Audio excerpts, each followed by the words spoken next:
गजरामध्ये या ठिकाणी दिंडीचं स्वागत सगळ्यांनी समाज पुराणच्या वतीने होता या संमेलनासाठी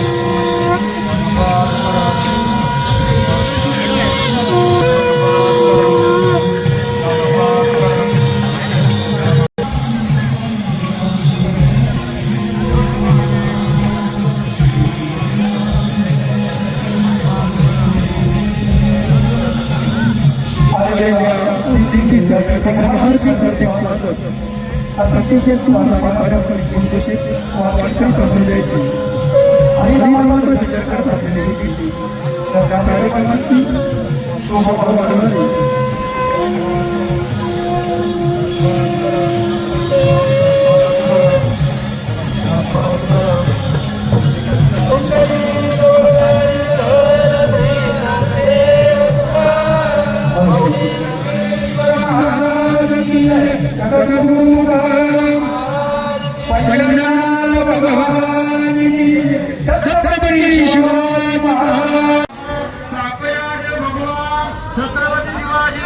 संभाजी महाराज भारत माता की जय, गंगा माता की जय।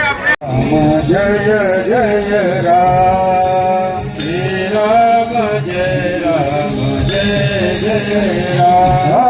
श्री राम जय राम जय जय राम श्री राम जय राम जय जय राम श्री राम जय राम जय जय राम श्री राम जय राम जय जय राम श्री राम जय राम जय जय राम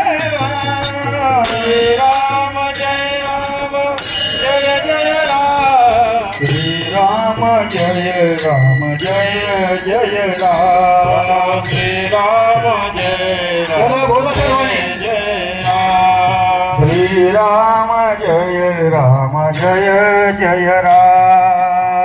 राम जय राम जय जय राम श्री राम जय राम जय जय राम श्री राम जय राम जय जय राम जय राम जय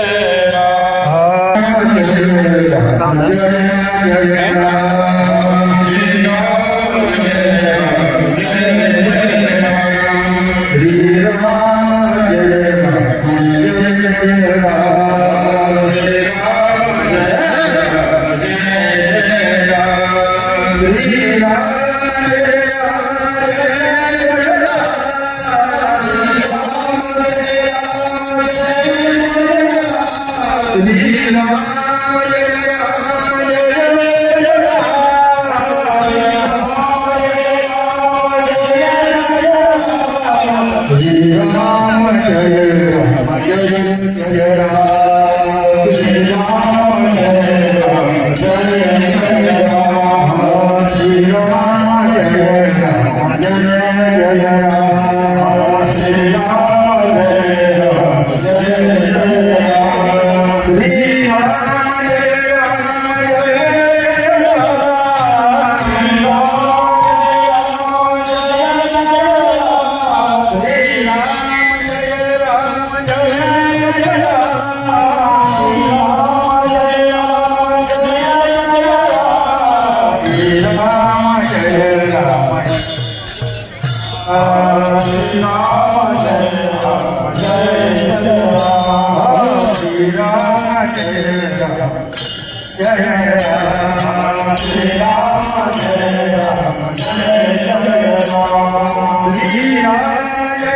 राम श्री राम जय राम जय जय राम जय राम जय राम श्री राम जय राम जय राम श्री राम जय राम जय राम श्री राम जय राम श्री राम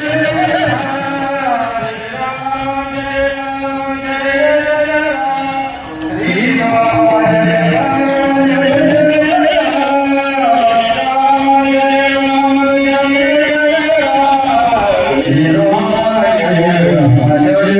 जय राम श्री राम जय राम जय राम श्री राम जय राम जय राम श्री राम जय राम जय राम श्री राम जय राम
श्रीशैलपश्चिमप्रदेशे महाराष्ट्रराज्ये अस्मिन् वर्तमाने महारिकधर्माने महाशिवचन्द्रेश्वराने शालिवार्षिके 1948 भगवान संवत्सरे उत्तरायणे आसुत्तममासे अधिकज्येष्ठमासे सोमवासरे शुक्ल पक्षे द्वितीया केतौ मृगशीर्ष दिवस नक्षत्रे सुपमायोगे गौरवकरणे वृषभराशिते वर्तमान चंद्र वृषभराशिते वर्तमान सूर्य मिथुन राशिते वर्तमान एवं विशेषेषु ग्रहेषु यथायतं राशिस्थानेषु संसत् एवं गुण विशेषण विशिष्टायां शुभ पुण्यकीतो अनेन सकल हिंदू समाज कोलाट पंचक्रोशी आयोजित हिंदू सम्मेलन प्रीत्यर्थम श्री छत्रपति शिवाजी महाराज प्रतिमा पूजन तथा श्री प्रभु रामचंद्र प्रतिमा पूजन प्रीत्यर्थम श्री भारत माता प्रतिमा पूजन प्रीत्यर्थम संकल्प करिष्ये वक्रतुंड महाकाय कोटि सूर्य समप्रभ निर्विघ्नं कुरु मे देव सर्वकार्येषु सर्वदा आरोग्य धन सम्पदां शत्रुबुद्धि विनाशाय दीपो ज्योतिर्नमोस्तुते दीपो ज्योति परब्रह्म दीपो ज्योति सदाशिव दीपार्तु दीपापं नित्यं दीपं नमोस्तुते श्री दीपदेवताभ्यो नमः सकल पूजनार्थे हस्तगन्धाक्षतपत्र पुष्पधूपदीप नैवेद्यं च निवेदयामि नमस्कारं करोमि दीपदेवताभ्यो नमो नमः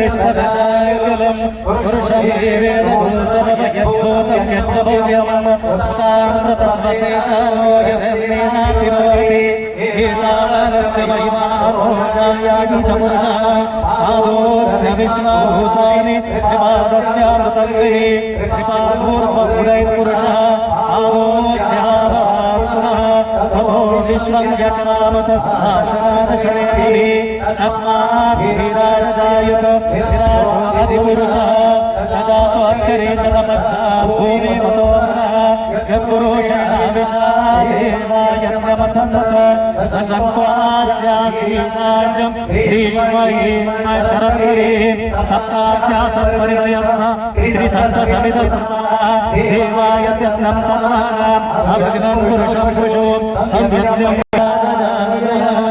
यपुरुषं देवदूतनाभिकल्पयन् तदप्यमस्य कालोच्यते ब्रह्मणस्य महासीत् आहुराजन्यतः गुरुपदस्य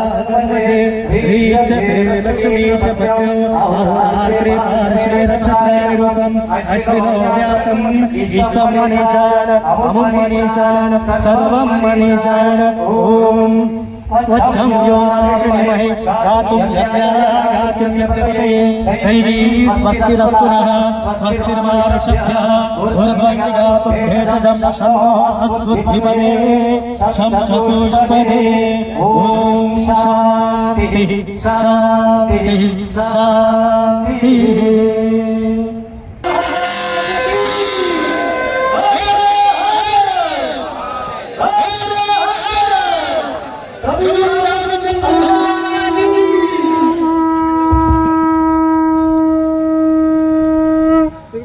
इकडे समोर बघा नाही प्रतिमा जाते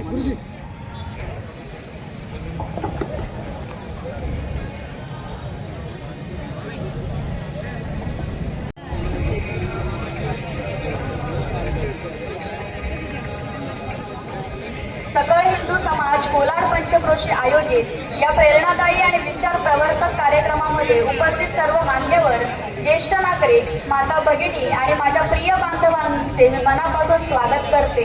आजचा हा कार्यक्रम केवळ एक सभा नसून असून आपल्या संस्कृतीचा, विचारांचा, समाज जागृतीचा एक सुंदर संगम आहे. समाजाच्या उन्नतीसाठी हिंदू संस्कृती विराजमान व्हायची. छत्रपती शिवाजी महाराज की, धर्मवीर छत्रपती संभाजी महाराज की जय श्रीराम. कोलाड पंचकृषीच्या हिंदूंचा आवाज वाढला पाहिजे. जय श्रीराम.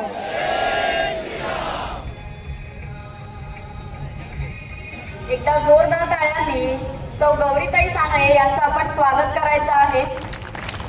संपूर्ण महाराष्ट्र ज्यांना ऐकण्यासाठी तरसलेला असतो, आज त्या आपल्या कोलाडच्या पंचक्रोशीमध्ये आलेल्या आहेत. आपलं खरं तर नशीब आहे की आपल्याला त्यांना ऐकायला मिळणार आहे. एकदा जोरदार टाळ्यांनी त्यांचं स्वागत करूया. मी गौरीताई सांगळे यांना विनंती करते की त्यांनी आसनस्थ व्हायचं आहे. अंधाराकडून येणारा प्रकाशाकडे हा दीप प्रज्वलनाचा कार्यक्रम आपण करून झालेलो आहोत. त्यामुळे वेळ न दवडता आपण पुढच्या टप्प्याकडे वळणार आहोत.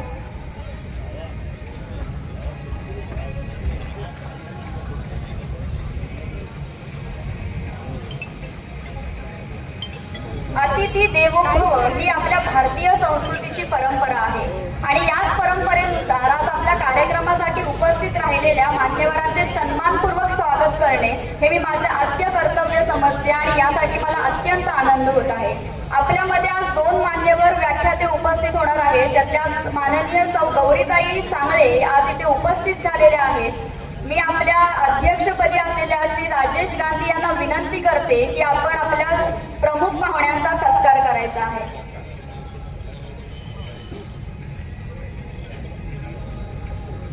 झी टॉकीज फेम शिवचरित्रकार माननीय गौरीताई सांगळे यांचे सन्मान चिन्ह, पुष्पगुच्छ आणि शॉल देऊन स्वागत करण्यात येत आहे.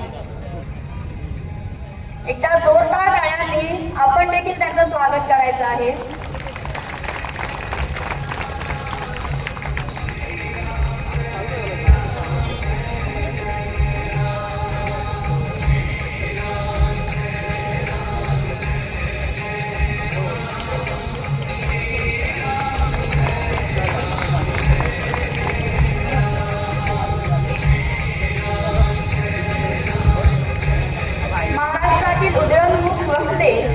लेखक आणि इतिहास अभ्यासक माननीय सौरभ कर्डे यांचं देखील काही वेळात आगमन होणार आहे. उपस्थित सर्व मान्यवरांचे आणि आलेल्या हिंदू बांधवांचे मी पुन्हा एकदा शब्द सुमनाने स्वागत करते.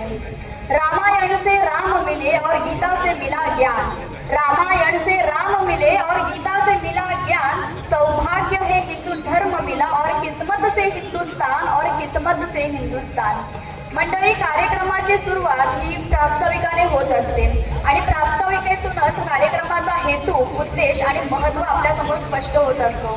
तर आज या कार्यक्रमाचे सुंदर प्रास्ताविक करण्यासाठी मी नम्रपणे विनंती करते श्री प्रफुल्ल बेटकर यांना. त्यांनी व्यासपीठावर येऊन आजच्या कार्यक्रमाचे प्रास्ताविक करायचे आहे.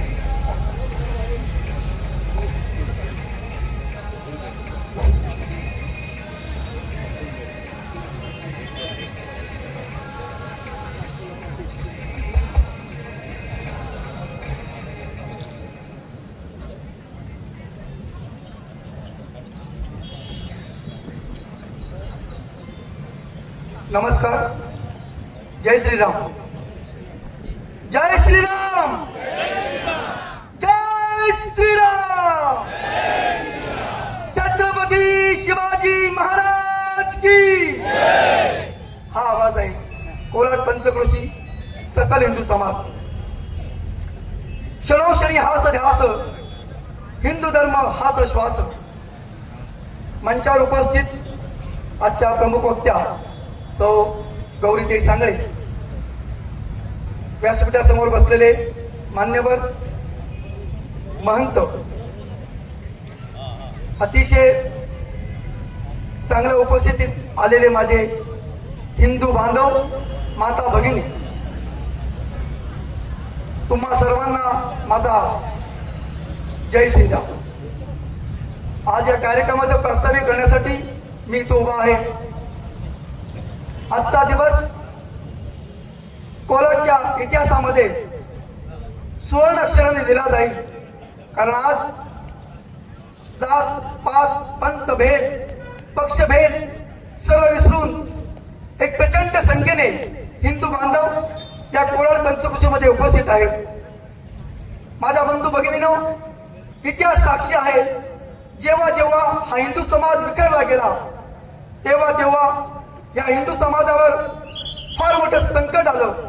या हिंदू समाजाचं या धर्माचं फार मोठं नुकसान झालं आणि दुर्दैवाने पुन्हा त्याच वाटेवरती नेण्याचे पद्धतशीर प्रयत्न आज सुरू आहेत. आपले सण उत्सव त्याच्यावरती घाला होतोय. परिस्थिती अतिशय नाजूक आहे.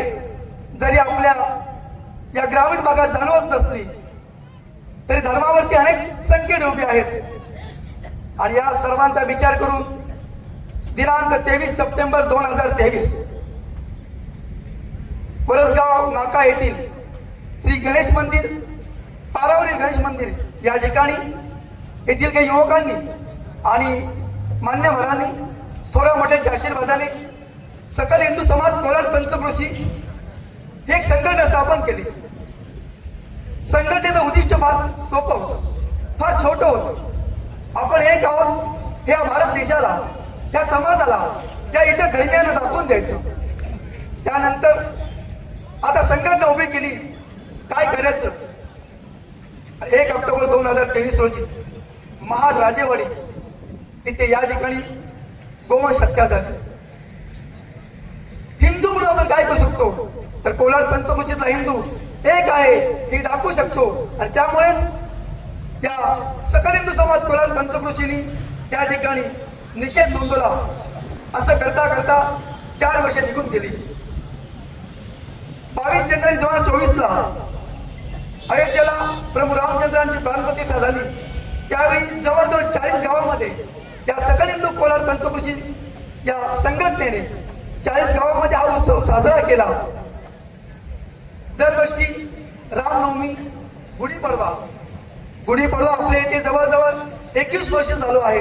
ही परंपरा टिकवण्याचं काम या सकल हिंदू समाज कोलाड पंचकृषीने केलं आणि आज अशाच प्रकारचा कार्यक्रम आपण या ठिकाणी आयोजित केला. राष्ट्रीय स्वयंसेवक संघाला यावर्षी 100 वर्षे पूर्ण झाली आणि त्यांच्या शताब्दी निमित्त त्यांनी आपल्या समोर एक विषय मांडला की सकल हिंदू समाज यांचे एक संमेलन आम्ही प्रत्येक ठिकाणी भरवतो. पेण, महाड, नागोठणे, रोहा प्रत्येक ठिकाणी आयोजित केलंय. तुमचं काय विचार आहे?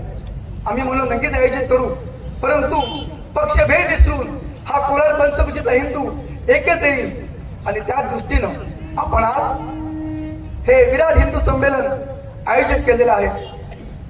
मित्रांनो, आपल्या कोलाड पंचकृषी विषयीपर्यंत ही संकट येऊन ठेपली.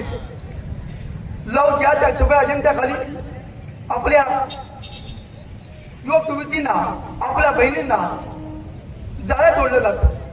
आपल्या आजूबाजूची गरीब जनता आहे त्याच्या अज्ञानाचा फायदा घेऊन सक्तीनं किंवा प्रलोभन दाखवून त्यांचं धर्मांतर केलं जातं. तुम्ही पाहिलं तर आजूबाजूला गोवंश हत्या होत नसली ते गोवंशाची चोरी मात्र फार होते आणि त्यासाठी आपण जागरूक करणं फार गरजेचं आहे. आणि म्हणून आजचं हिंदू संमेलन आपण त्या दृष्टीनं आयोजित केलेलं आहे. आज आपण आपल्याच घरात झालेल्या घडामोडीवर डोळे मिटून राहिलो तर आपली पुढची पिढी आपल्याला कधीच माफ करणार नाही. म्हणून कोलाड पंचकृषीत हिंदू समाज आता गाफील झालेला नाही, तो पूर्णपणे जागृत झालेला आहे. हे दाखवून देण्यासाठी आजचं हे विराट हिंदू संमेलन या भूमीत पार पडत आहे.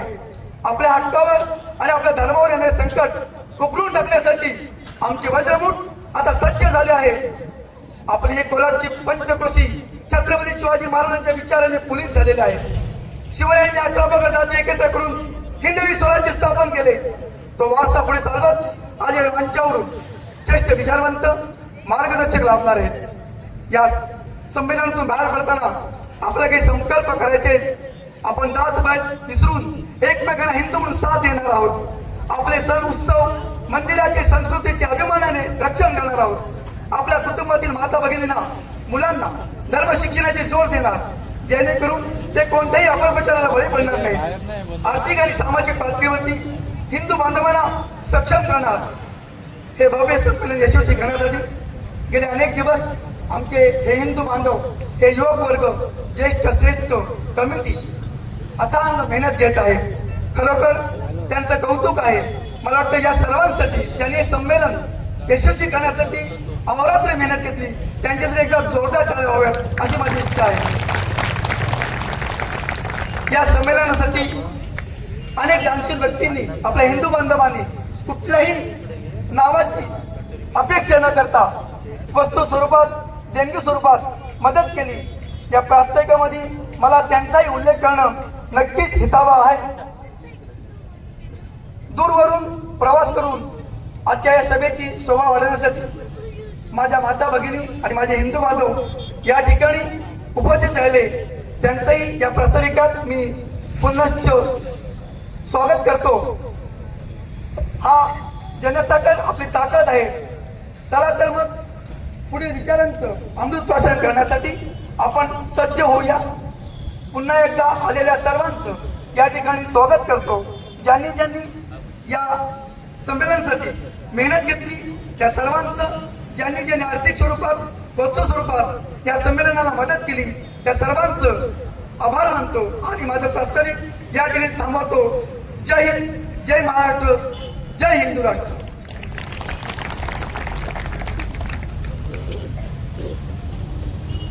खूप खूप धन्यवाद. ज्ञान, अनुभव, प्रेरणा यांचा सुंदर संगम म्हणजे व्याख्यान. वक्त्यांच्या विचारांमधून आपल्याला नवी दिशा, नवी ऊर्जा आणि जीवनाकडे पाहण्याचा सकारात्मक दृष्टिकोन मिळतो. आपण सगळेच आलेल्या पाहुण्यांचे विचार ऐकण्यासाठी थांबलेलो आहोत हे मी जाणते आणि म्हणूनच वेळ न दवडता पुढच्या टप्प्याकडे वळते. आजच्या कार्यक्रमातील आपल्या पहिल्या वक्त्या आहेत माननीय सौ गौरीताई सांगळे. हरिभक्त पारायण गौरीताई सांगळे या महाराष्ट्रातील एक अत्यंत लोकप्रिय, सुप्रसिद्ध आणि तरुण कीर्तनकार आहेत. या मूळच्या पंढरपूर येथील आहेत. त्यांची कीर्तन करण्याची शैली अत्यंत ओघवती, सुसंवाद साधणारी, गावरान व विनोदी ढंगाची आहे. त्यामुळे त्यांना तरुण वर्गामध्ये आणि महिलांमध्ये विशेष पसंती मिळते. ते आपल्या कीर्तनातून समाज प्रबोधन, वारकरी संप्रदायाचे विचार आणि छत्रपती शिवाजी महाराज यांच्यावरील शिवगीते आणि पोवाडे मांडतात. संपूर्ण महाराष्ट्रभरात त्यांच्या कीर्तनाचे कार्यक्रम आणि हरिनाम सप्ताह आयोजित केले जाते. गौरीताई सांगले या औपचारिक शैक्षणिक शिक्षण हे प्रामुख्याने आध्यात्मिक आणि वारकरी शिक्षण परंपरेत झालेले आहे. त्यांनी वारकरी संप्रदायाचा सखोल अभ्यास, संत साहित्याचा व ग्रंथांचा अभ्यास करून हे ज्ञान आत्मसात केले आहे. वारकरी परंपरेत शिक्षण पूर्ण करून त्यांनी लहान वयातच कीर्तन क्षेत्रात पाऊल ठेवले आणि महाराष्ट्रात एक नामवंत कीर्तनकार म्हणून आज त्यांची ओळख आहे. मी माननीय सौ गौरीताई सांगळे यांना विनंती करते की आपण व्यासपीठावर येऊन आम्हाला मार्गदर्शन करावे.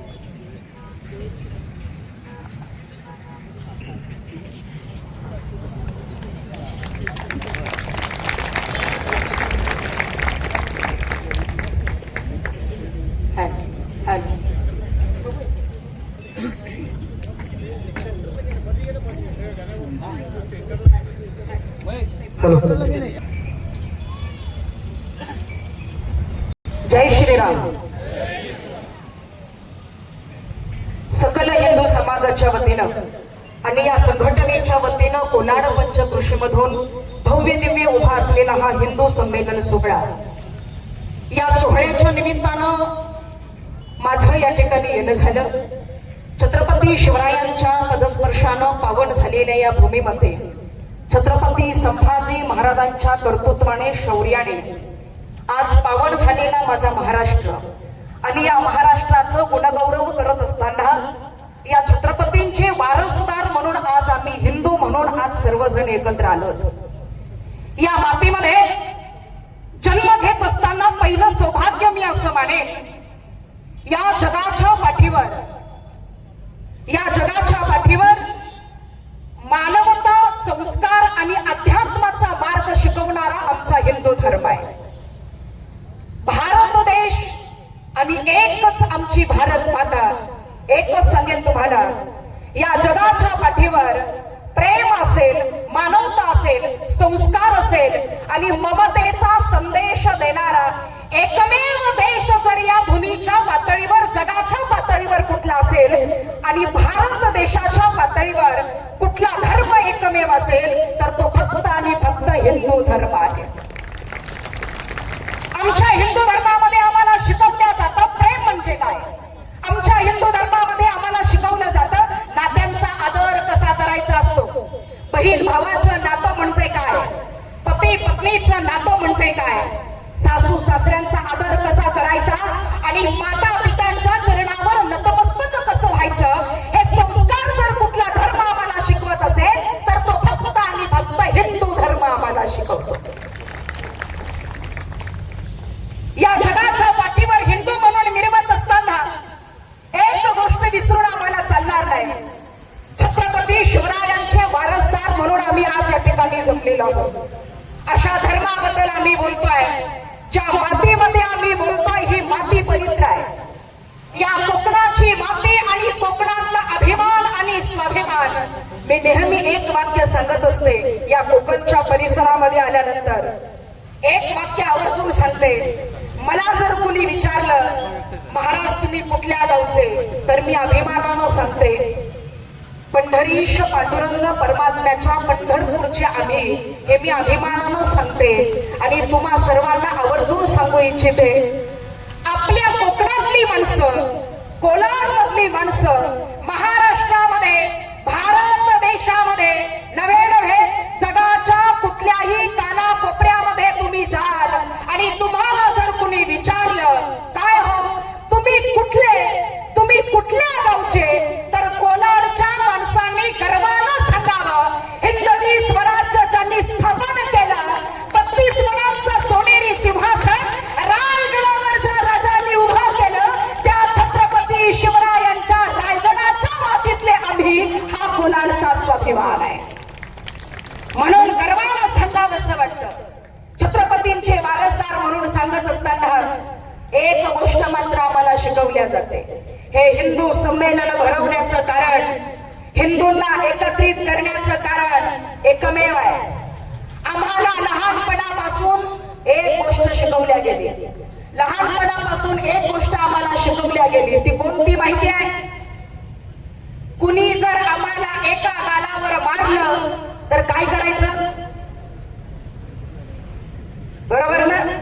एक गोष्ट आम्हाला लहानपणापासून शिकवल्या गेली, एका गालामध्ये जर कुणी मारलं तर दुसरा गाल पुढे करायचा आणि त्याला सांगायचं दुसऱ्या गालावर मार. पण ही बाजू एक असेल तर मी एक गोष्ट सांगते तुम्हाला, आमच्या छत्रपती शिवाजी महाराजांनी आम्हाला हे सांगितलं, अफजल खानाचा वध करताना स्वतःहून कधी कुणावर वार करायचा नाही, पण कुणी जर आपल्यावर वार करत असेल तर अन्याय सहन करून घ्यायचा, बसायचं नाही. हे आम्हाला छत्रपती संभाजी महाराजांचं चरित्र शिकवतं. अन्याय सहन करायचा नाही हे छत्रपती संभाजी महाराजांचं मरण आम्हाला शिकवतं. या हिंदू म्हणून घेत असताना, या मातेमध्ये जीवन जगत असताना काही गोष्टीच्या साथीदार आम्ही आहोत. या मातीमध्ये वीरांचं रक्त सांडलेलं आहे, शूरांचं रक्त सांडलेलं आहे. आमच्या पूर्वजांनी हिंदू म्हणून एकत्र येण्याचं कारण एकच आहे, आमच्या पूर्वजांनी रक्त सांडलं. बरीच लोक म्हणतात काय चाललेलं असतं तुमचं सारखं, हिंदू हिंदू भगवा भगवा, गप्प बसवत नाही का तुम्हाला? हिंदू नाही केलं तर काय फरक पडेल? आवर्जून सांगते, हिंदूच्या रक्षणासाठी, धर्म रक्षणासाठी आमच्या पूर्वजांनी रक्त सांडलं. रक्ताच्या नद्या वाहिल्या, रक्ताचे पाट वाहिले, परिवार पणाला लागले, प्राण पणाला लागले. तेव्हा 32 मनांचं सोनेरी सिंहासन रायगडावर शिवछत्रपतींचं उभा राहिलं, उगाच नव्हे. आणि या रक्ताचे साक्षीदार, या रक्ताचं ऋण आमच्यावरती आहे, म्हणून आम्हाला हिंदू हिंदू म्हणून ओरडावं लागतं. एका गोष्टीबद्दल आवर्जून सांगेल, आमच्या मातीमध्ये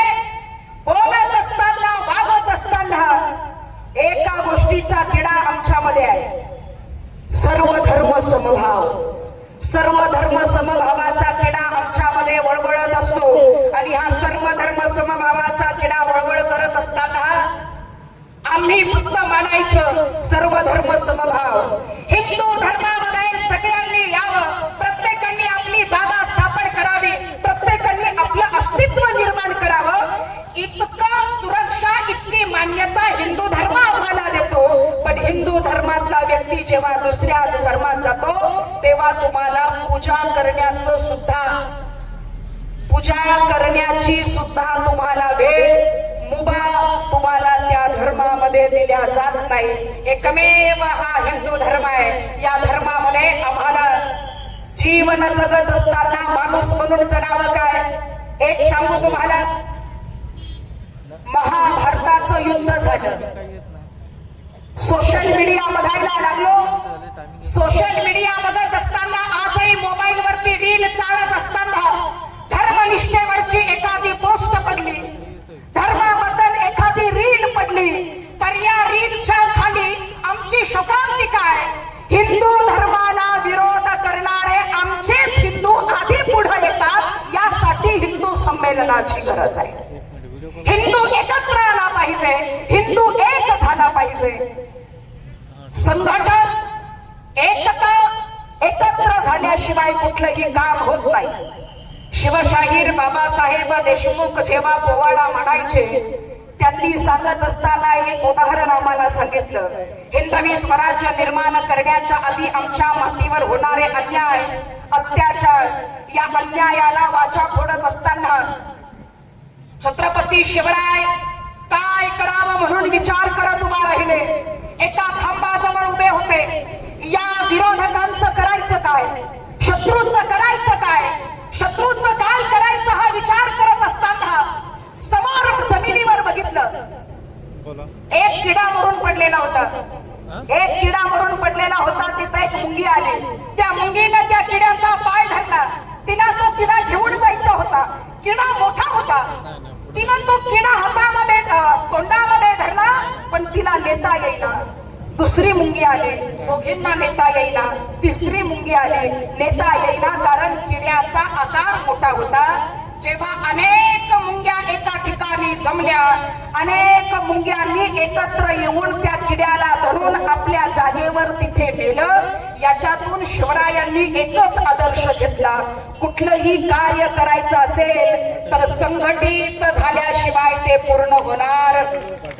कुठलंही कार्य असू दे, कुठल्याही कार्याची सुरुवात ही संघटित झाल्याशिवाय होत नाही, एकत्र आल्याशिवाय होत नाही. पण आमच्यातले काही गद्दार असे आहेत, आमच्यातले काही फितूर असे आहेत. छत्रपती संभाजी महाराजांना पकडून देण्यासाठी जसे गद्दार पुढे आले, संभाजी महाराजांचा निरोप देण्यासाठी जसे फितुरांनी पुढे यावं, सध्याच्या काळामध्ये सुद्धा तेच काम चालू आहे. आणि या डोक्यांचा भुगा जेव्हा आमच्या डोक्यामध्ये भरला जातो, तेव्हा या डोक्यातला भुगा थांबवण्यासाठी आमच्या हिंदूंना एकत्र येण्याची गरज आहे. एक सांगते तुम्हाला, आपल्या कपाळावरचा गंध, ऐका, हे संमेलन भरवण्याची गरज. आपल्या कपाळावरचा गंध, मंदिरावरचा कळस, अंगणातली तुळस, घरातली माय आणि मोठ्यातली गाय सुरक्षित ठेवायची असेल तर आपल्या हिंदूंनी जागं होण्याची गरज आहे. हिंदू धर्मासाठी जागं झालाच पाहिजे. धर्म रक्षती रक्षतः, हे नुसतं म्हणण्यापुरतं नव्हे. इथं आम्ही जमलो, इथं बसलेल्या हिंदूंनी मला सांगावं, महाराष्ट्रामध्ये जन्म मिळाला हे आमचं परम भाग्य, भारत देशामध्ये जन्म मिळाला हे आमचं परम भाग्य. 84 लक्ष योनी असतात. शास्त्रामध्ये सांगितल्या जातं, पुण्याचा संचय जेव्हा जास्त होतो तेव्हा माणसाचा जन्म मिळतो. 84 लक्ष योनी संपवून माणसाचा जन्म मिळाला हे आमचं परम भाग्य. भारत देशामध्ये जन्माला आलो हे आमचं मोठं भाग्य. त्याच्यामध्ये महाराष्ट्रात जन्माला आलो. जन्माला आल्यानंतर हिंदू म्हणून जन्माला आलो हे आमच्या आयुष्यातलं महत्त्वाचं भाग्य आहे. कपाळाला गंध लावायला मिळतोय, भगव्या शाली आमच्या पकडतात. कपाळाला बुक्का लावतोय किंवा गंध लावतोय आणि भगवा झेंडा फडकवत असताना रामनवमी आली, शिव जयंती आली, छत्रपती संभाजी महाराजांची जयंती आली की फक्त तेवढ्या पुरतात जय श्रीराम, तेवढ्या पुरतात जय भवानी, तेवढ्या पुरतात जय शिव शिवाजी म्हणून उपयोग नाही. जय भवानी म्हणायचं असेल तर त्या भवानी माते पुढे नतमस्तक होणाऱ्या छत्रपती शिवरायांचा आदर्श आम्ही घेतला पाहिजे. आणि हा आदर्श घेत असताना मंदिरं पाडल्या जातात, काही कापल्या जातात, मंदिराचे कळस उतरवले जातात आणि हिंदू देवी देवतांच्या मूर्तीवर वार केले जातात. आणि हे जेव्हा वार करत असताना आम्ही जेव्हा गप्प बसतो, कुठपर्यंत गुलाम म्हणून जगायचं हा प्रश्न आम्हाला पडतोय. हिंदू म्हणून जगत असताना कुठेतरी आम्हाला माघार घ्यावी लागते, कुठेतरी आम्हाला थांबावं लागतं, कुठेतरी आम्हाला त्यांच्यामुळे एक लक्षात घ्या, मंदिरामध्ये येणारे दुसऱ्या धर्माचे लोक आम्ही बघितले नाही, मंदिरामध्ये स्वाभिमान बाळगणारे आम्ही दुसऱ्या धर्माची लोक बघितले नाही. पण आमची हिंदू मात्र दर्ग्यावर जाताना आम्ही पाहिले. आणि हे थांबण्याची गरज आहे. हे केव्हा थांबेल, हे केव्हा थांबेल, हे थांबवण्यासाठी आम्ही एकत्र आल्यानंतर विचार आमच्या डोक्यामध्ये बसेल. आमचं काय माहितीये का, आमचं असं आहे, जोपर्यंत आमच्या डोळ्यासमोर कानामध्ये ऐकायला मिळतं तोपर्यंत आम्ही ते ऐकून घेतो. या मंडपाच्या बाहेर पाय टाकला, या सभेच्या बाहेर पाय ठेवला, जेवढं इकडून ऐकलं तितकं सोडून दिलं, हा प्रश्न आम्हाला निर्माण होतो. आणि म्हणून हा निर्माण करत असताना या धर्म जागृतीसाठी इथं बसलेल्या माझ्या महिलांना हात जोडून पाया पडून सांगणं तुम्हाला, बांगलादेशामध्ये जर आम्ही बघायला गेलो तर आमच्या हिंदू स्त्रियांवरती बलात्कार केले जात आहेत, अत्याचार केला जातो आहे, हात पाय बांधून चौकामध्ये उभं केलं जात आहे, महिलांचे रेट टाकले जात आहेत. आणि या रेट नुसार महिलांचा वापर केला जातो, मुलींचा वापर केला जातो. माझ्या महिलांना सांगणं आहे, माझ्या पुरुष बांधवांना सांगणं आहे, आपण जर आज एकत्र आलो नाही, आपण आज एकत्र आलो नाही तर आपला सुद्धा बांगलादेश व्हायला वेळ लागणार. बांगलादेश होऊ द्यायचा नसेल तर आपल्या डोक्यावरचा पदर, कपाळावरचं असणारं कुंकू आणि सुरक्षिततेची असणारी भावना ही नेहमी अंतःकरणामध्ये जागृत ठेवली पाहिजे. ही जागृत ठेवत असताना तुम्हाला वाटत असेल हिंदू संमेलनाचा कार्यक्रम आहे म्हणूनच महाराज हिंदू विषयी बोलत आहेत, अजिबात नाही. माझ्या कीर्तनाच्या सेवेमध्ये सुद्धा 2 तासाचा कीर्तनाचा वेळ असेल तर या कीर्तनामध्ये 10 मिनिटाचा विषय आपल्या धर्मासाठी आम्हाला द्यावा लागतो, आमच्या हिंदूसाठी आम्हाला द्यावा लागतो. आणि जेव्हा हिंदूसाठी आम्ही देतो तेव्हा आमचीच लोक म्हणतात, कुठल्या पक्षाचे आहात म्हणून तुम्ही धर्म जागृतीचं काम करता. एक सांगू तुम्हाला, जातीपातीमध्ये अडकत असताना प्रत्येकाला जातीचा अभिमान आहे, प्रत्येकाला जातीचा स्वाभिमान आहे. पण एक सांगते, बांगलादेशामध्ये जेव्हा आमच्या पुरुषांच्या कत्तली होतात, महिलांवरती अत्याचार होतात, मुलींवरती बलात्कार होतात, तेव्हा बांगलादेशमध्ये मुलीवर बलात्कार करत असताना तुमची जात कुठली आहे हे विचारल्या जात नाही, तुम्ही कोण आहात हे विचारल्या जात नाही. तिथं फक्त एकच बघितल्या जातं, तुमचा धर्म कोणता आहे. तुम्ही हिंदू असाल तर तुमच्यावर अन्याय केल्याशिवाय ते थांबत नाही, तुम्ही हिंदू असाल तर तुमच्यावर अत्याचार केल्याशिवाय ते गप्प बसत नाही. आणि ही जेव्हा संख्या वाढत जाते, आपण एकत्र यावं कशासाठी. बांगलादेशातल्या लोकांना जर वाटलं आपल्या देशामध्ये जागा नाही आहे तर भारत देशामध्ये येऊन राहू शकतात. पाकिस्तान मधल्या लोकांना जर वाटलं आपल्याला कुठेतरी जाण्याची गरज आहे तर पाकिस्तानच्या लोकांसाठी इतर देश अवेलेबल आहेत, बरेच देश त्यांच्यासाठी अवेलेबल आहेत. पण हात जोडून पाया पडून सांगते, भारत देशामध्ये आपल्या माणसांवरती आपण जर अल्पसंख्याक झालो, आपली संख्या जर कमी झाली आणि आपल्याला जर वाटलं आपल्यावर जर वेळ आली भारत देश सोडण्याची तर भारताशिवाय आपल्याला दुसरा पर्याय नाही, दुसरा देश नाही. एकमेव भारत देश आहे की या देशामध्ये आपण सुरक्षित राहू शकतो, सुरक्षित ठेवणारा देश म्हणजे आपला आहे, यासाठी हिंदूंनी एकत्र येण्याची गरज आहे. मी नेहमी सांगते, आपल्या कपाळावर असणारा गंध, आपल्या कपाळावरती असणारी चंद्रकोर, आपल्या हातामध्ये असणारी रुद्राक्षांची माळ आणि हा फडकणारा भगवा, हा भगवा फडकवत असताना छत्रपतींचा अभिमान असला पाहिजे, छत्रपतींचा स्वाभिमान असला पाहिजे, गर्व असला पाहिजे भगव्याचा, गर्व असला पाहिजे हिंदू बनवून घेण्याचा, अभिमान असला पाहिजे हिंदू धर्मनिष्ठतेचा. ही धर्मनिष्ठता बाळगत असताना आमच्या घरातली लेक जेव्हा घरातून बाहेर पडते ना, या आमच्या आया इथं बसलेले आहेत ना महिला मंडळ, यांना मी खरं तर आया म्हणत नाही, यांना मी मम्मी म्हणते. का म्हणते? त्याचं कारण आहे. आता मम्मी म्हणण्याचं कारण आहे, कारण जर तुम्ही आई असतात तर आईनं आपल्या लेकीला गीता वाचायला शिकवली असती. इथं बसलेल्यापैकी मला सांगावं, ताई माझ्या मुलीला रोज सकाळी उठल्यानंतर भगवद्गीतेचा ग्रंथ मी तिच्या हातामध्ये देते आणि तिला सांगते की याच्यातले 2 श्लोक वाचल्याशिवाय घरातून बाहेर पडायचे नाही. हे सांगितलंय आम्ही, आम्हाला सांगण्याची गरज नसत नाही. आमचं एकच आहे. काय? आमच्या मम्मीला एकच वाटतं, शेजारच्या पोरीनं जीन्स घेतली तर आमची लगेच सांगते, सोने तुला आणायची का त्याच्यासारखी जीन्स, तुला पण घेऊया.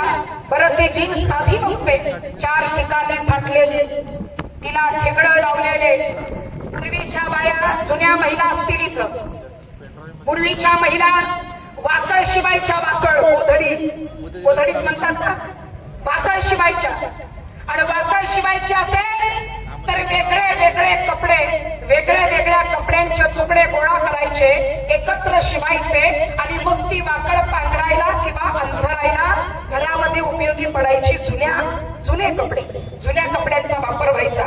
ही पूर्वीच झालं. आता नवीन 2000ची जीन्स येते, 4 ठिकाणी शिवलेली, तिला ठिगडं लागलेले, 2500 रुपये देऊन आम्ही ती खरेदी करतो आणि आमच्या पोरीला देतो. इथं फाटलेलं, खाली फाटलेलं, मागणं फाटलेलं, त्याच्यातलं दोरे खाली लागतात. एखाद्या बसवर जर बसली आणि उतरायचं असलं आणि खेळायला जर ती पॅन्ट लागली तर सगळंच फाटलंय ना, फाटलं ना सगळं. काय लागलं? पण आम्हाला सांगावं वाटत नाही. एक सांगू तुम्हाला, मेकअप 5000चा करा, 10,000चा मेकअप करा, पण एक सांगते तुम्हाला, अंग भरून वस्त्र नेसलेली मुलगी, अंग भरून वस्त्र असलेली स्त्री, आमच्याकडे फॅट आलेला आहे. कुठला फॅट आहे? बिना बाह्याचे ब्लाऊज घातले की आम्ही सुंदर दिसतो. जितका कपडा कमी तितकं आमचं दिसणं चांगलं. हे फॅट आमच्या डोक्यामध्ये बसलेलं आहे. जेवढे कपडे कमी, आमचा ब्लाऊज नेसलेला असतो ना, एखाद्या कार्यक्रमामध्ये महिलेनं जावं आणि टेलरिंगला आवर्जून सांगितलं जातं, बाई ब्लाऊज शिव, पण पाठीमागची पट्टी शिवत असताना मागची फक्त एवढी पट्टी दिसली पाहिजे, 1 इंचाची, याच्या पलीकडे दिसायला नको. ती टेलरिंग विचारते, ताई कपडा कमी आहे का? टेलरिंग विचारते, कपडा कमी आहे का? मग हिने सांगावं, कपडा कमी नाही आहे, 1.5 मीटरचा कपडा ब्लाऊज शिवायला आहे माझ्याकडं, पण माझ्या बुद्धीमधला मेंदू जरा कमी झालाय, मेंदू कमी झालाय, म्हणून आमच्या पटना, आमच्या पाठीमागचे ब्लाऊज याची शिलाई कमी झाली. आणि अजून सांगू, ही पट्टी वाढवत असताना एक गोष्ट मात्र आम्हाला लक्षात येते. काय लक्षात येते? आम्हाला असं वाटतं आमचं अंग प्रदर्शन केलं म्हणजे आम्ही सुंदर दिसतो. आमचं जेवढं अंग दिसेल तितकं आम्ही सुंदर दिसतो. एक सांगू का तुम्हाला, आमची पोरगी घरातून बाहेर पडली, शहरामध्ये फिरत असेल, पुण्यामध्ये फिरत असेल, गावामध्ये फिरत असेल, ते गुडघ्याच्या वर शॉर्ट्स, वरचा कपडा फक्त छातीपर्यंत थोडस स्पष्ट बोलते, कारण मला स्पष्ट बोलायला आवडतं आणि आज हा मंच पण स्पष्ट बोलण्याचा आहे, म्हणून स्पष्ट सांगेन. गुडघ्याच्या वर शॉर्ट्स घातले जातात, आमच्याकडे त्याला चड्ड्या म्हणतात. स्टँडर्ड भाषेमध्ये त्याला शॉर्ट्स म्हणतात, पण आमच्या गावरान भाषेमध्ये त्याला चड्डी म्हणतात. ही चड्डी आमची पोरगी घालते फॅशन म्हणून. वरती फक्त ब्लाऊज टाईप मधला टॉप घातलेला असतो आणि हे घातल्यानंतर मुलगी घरातून बाहेर पडते. तोंडावरती मेकअप केलेला असतो, हेअरकट सुंदर केलेला असतो, दिसायला सुंदर असते, देखणी असते, गोरीपान असते, पण आमचं सगळं दिसत असतं. गुडघ्याच्या वरती टॉप घातलेला आहे, चड्डी घातलेली आहे आणि रस्त्यानं चालत असताना आमच्या गावाच्या चौकामध्ये मंदिराच्या पारावरती शहरामध्ये मुलगी फिरत असेल तर शहरामधल्या चौकात, गल्लीतल्या चौकात काही पोरं उभी असतात, काही मुलं उभी असतात, घोडका करून उभी असतात. आणि जेव्हा ही आमची पोरगी रस्त्यानं चालते ना, अंगामध्ये कमी कपडे घातलेले असतात, ही रस्त्यानं चालते आणि रस्त्यानं चालत असताना त्यांच्यातला एखादा मुलगा हिच्याकडे बघून स्माइल करतो. बरोबर, हिच्याकडे बघून स्माइल करतो. त्यानं स्माइल केली की हिला वाटतं, अगं बाई बघ तो माझ्याकडे बघून हसला, मी किती सुंदर दिसते, मी किती ब्युटिफुल दिसते, मी किती छान दिसते, या कपड्यामध्ये मी किती सुंदर दिसते, माझ्याकडे बघून तो मुलगा हसला. असं तुम्हाला वाटत असेल तर माझ्या पोरींनो, माझ्या बहिणींनो, हात जोडून तुम्हाला सांगते, कमी कपडे नेसल्यानंतर तुम्ही सुंदर दिसताय. या भावनेनं तुमच्याकडे बघून चौकात उभा राहिलेली टुकार पोरं तुमच्याकडे सुंदर दिसतात म्हणून हसत नसतात. मग तुम्ही किती वाया गेलेले आहात म्हणून ती पोरं तुमच्याकडे बघून हसत असतात. तुम्हाला वाटतं चांगलं दिसतंय, पण त्यांना माहिती आहे ही रस्त्यावर चाललेली पोरगी, ही तोकडे डबडे घालून चाललेली पोरगी ही चांगल्या घरातली नाही आहे, हिच्या घरामध्ये वळण चांगला नाही आहे, म्हणून हिच्या अंगावरचे कपडे कमी झालेले आहेत. ही शोकांतिका आमच्याकडे आहे. इथं बसलेल्या माझ्या महिलांना, माझ्या आयांना हात जोडून सांगलाय, एक सांगू, कपडे अंगावर कमी असले म्हणजे तुम्ही सुंदर दिसत नाही. एकच सांगते, अंग भरून कपडे कितीही मेकअप केला, 10,000चा मेकअप केला, 5,000चा मेकअप केला, तुमच्या अंगावर कितीही कपडे असू द्या, अंगावर कितीही कपडे असले, मेकअप 10,000चा असला आणि कपडे कमी असले तर तुम्ही सुंदर दिसत नाही. ज्या स्त्रीच्या अंगावर अंग भरून वस्त्र नेसलेलं असतं, जगातली सुंदर स्त्री ती असते. लक्षात घ्या, जगातली सुंदर अंग भरून कपडे अंगावरती नेसलेले असावे.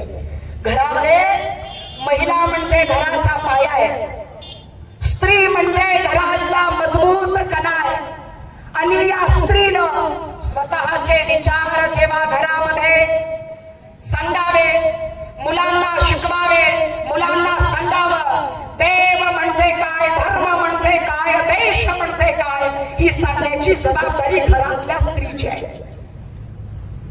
हिंदवी स्वराज्य निर्माण करत असताना छत्रपती शिवाजी महाराजांनी जेव्हा हे राज्य घडवलं, स्वराज्य निर्माण केलं, राजमाता जिजाऊ साहेबांनी रामायणामधले राम शिकवले, भगवान श्रीकृष्ण शिकवले. हे जे अफजल खानाला मारत असताना युक्ती वापरल्या गेली ना, त्यावेळेला आमच्या जिजाऊ साहेबांनी भगवान कृष्ण परमात्म्याचं चरित्र महाराजांना शिकवलं. महाराजांना सांगितलं, शिवबा हे राज्य निर्माण करायचंय खरं आहे, पण शक्तीचा वापर करावा लागतो. पण जिथं शक्तीचा वापर करण्याची वेळ येत नाही, जिथं शक्ती कामी पडत नाही, तिथं युक्ती कामी पडत असते आणि युक्तीचा वापर करून शत्रूचा नायनाट करायचा असतो. हे राजमाता जिजाऊ साहेबांनी आम्हाला सांगावं, राजमाता जिजाऊ साहेबांनी शिवांना शिकवावं, राम सांगावे, कृष्ण सांगावे. आणि हे राम कृष्ण शिकवत असताना आमचा देश घडावा, आमची भूमी पवित्र म्हणून घडावी. हे सर्व घडत असताना आम्ही विचार केला पाहिजे, आम्ही आमच्या लेकरांना काय शिकवतो. नाहीतर बघा, कधी बाहेर प्रवास करत असाल, तुमच्या भागामध्ये प्रवास करत असाल, एक एकांतिक आहे, त्यांचं बारकं पोरगं सुद्धा टोपी घातल्याशिवाय घरातनं बाहेर पडत नाही. वेळ झाला की ते नमाज पाडायला बसतातच. किती त्यांना अडचणी घाला, आता ते रोडवर घालतात हा त्यांचा प्रश्न आहे, त्यांना जागा नाही हा त्यांचा प्रश्न आहे. कुठेही उभा राहतात, कुठेही चालू करतात, रस्ता बघत नाही, चौक बघत नाही, ट्रॅफिक होईल बघत नाही. स्वतःची मालमत्ता, स्वतःची प्रॉपर्टी असल्यासारखं रस्त्यावर बसून नमाज पडले जातात हा त्यांचा प्रश्न आहे.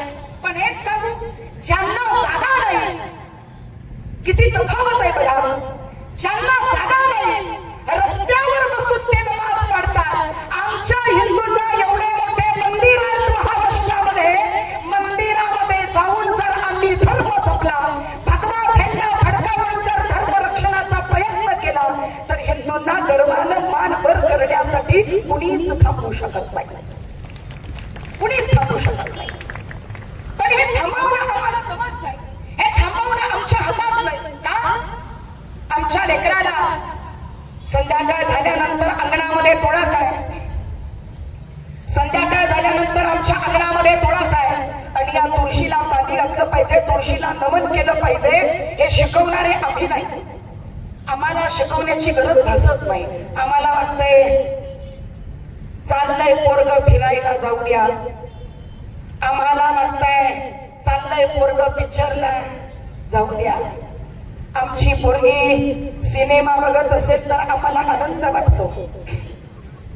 एक सांगू, सध्याचा काळ बघत असताना आणि सोशल मीडियाचा वापर करत असताना आमच्या प्रत्येक मुलीजवळ मोबाईल आहे.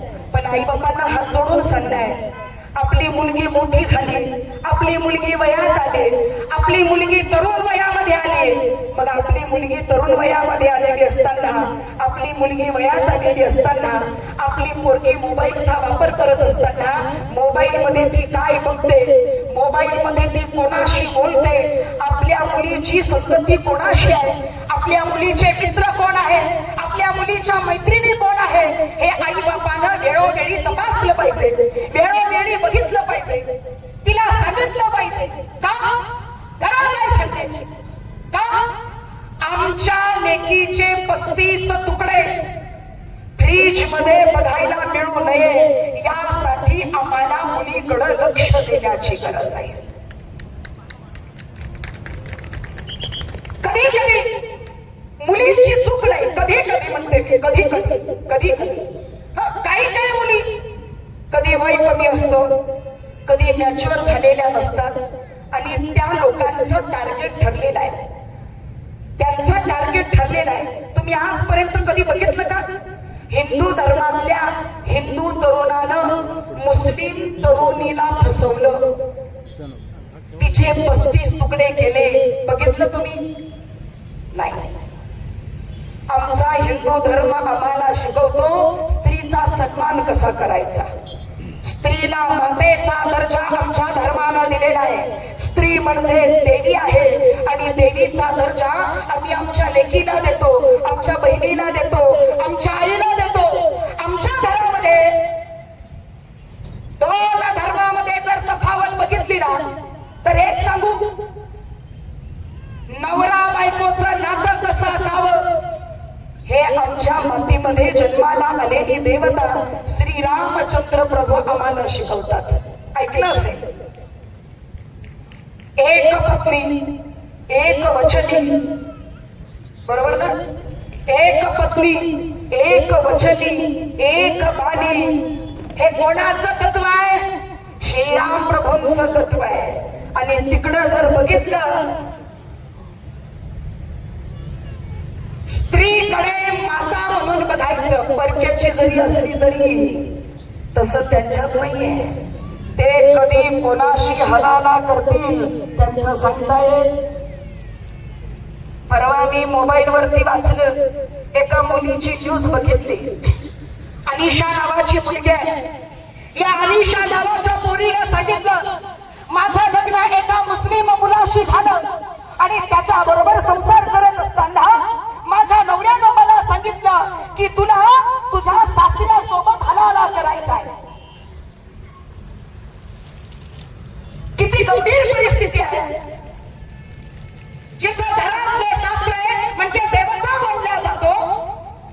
तिथे गेल्यानंतर पित्या सभ्यान असलेल्या सासऱ्यांसोबत शारीरिक संबंध बनवण्यासाठी भाग पाडल्या जातं.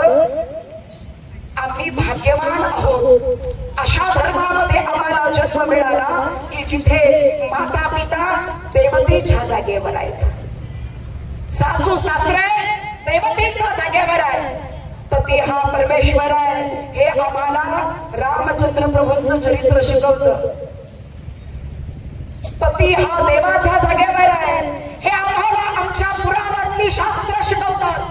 आणि म्हणून या मातीमध्ये आमच्या घरातली लेक, प्रेम करणारी लेक, जीव लावणारी लेक, माया लावणारी लेक, आमच्या पोरीनं एक काही तरुण पोरी असतील ना, मुलींनी स्मार्ट बनलं पाहिजे. काय झालं पाहिजे? मुलींनी स्मार्ट बनायला शिकलं पाहिजे. पण आमच्याकडं उलट आहे, मुली स्मार्ट बनायला शिकत नाही, मुली प्रेमात पडायला शिकतात. आमच्याकडे गणित उलट आहे. आमच्याकडे मुली स्मार्ट बनत नाही, सुशिक्षित बनतात.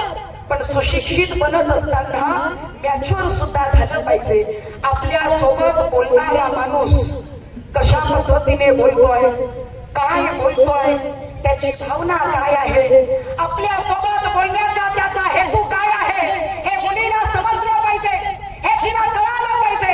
याच्यासाठी गरज काय? घरामध्ये आईला लेकीला बोलण्याची गरज आहे, चर्चा करण्याची गरज आहे, संवाद करण्याची गरज आहे. आम्हाला तेवढा वेळ नाही, आमच्या आईला वेळ नाही. आमच्या आईचं काय? सकाळी उठली, झाडून काढलं, स्वयंपाक केला, कपडे धुतले की लावला टीव्ही.